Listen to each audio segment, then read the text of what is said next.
Melodia asta e de la Paul pentru tine, Ovidiu Hațegan, cu mesajul la mulți ani și să știi că ești power. Asta e pentru campionul Ovidiu Hațegan, care are pumnul tare de parcă e bolovan. E cel mai tare boxer, îi bate pe toți lejer. Nu îi e frică de nimeni, dar lor le este de el. Pasionat încă de mic, a crescut mare puștanul. Familist pe interior, va face nuntă la anul cu Roxana, cu care va face și copii. Deci practic au cine să fie mândri că e cel mai tare tati.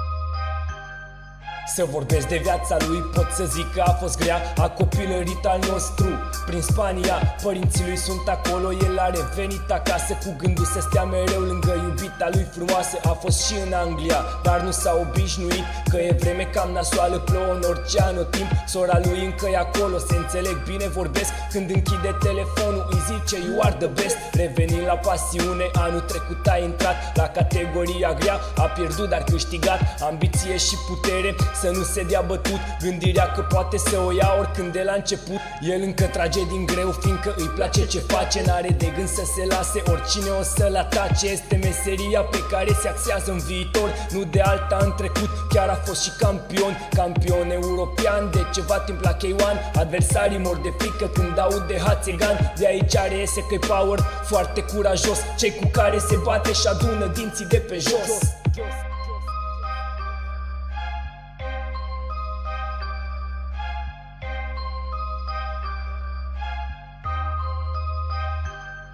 Îi place și să gătească, o a doua pasiune. Mănâncă sănătos omul că are rețete bune. De acolo și-a energia să dea tare rău cu pumnul, să redevină în curând campion numărul 1 pe partea de fotbal. Ovidiu e fan Barcelona, e legendă în trecut, cum era și Maradona. E legendă în prezent, cum era la Barça Messi și va fi în viitor, când le va da la toți lecții. Îți promit, Ovidiu, că o să fiu lângă tine mereu, să-ți păzesc spatele atunci când o să fie greu. Trebuie doar să mă anunți și eu o să vin la mulți ani, chiar dacă a venit cadou mai târziu.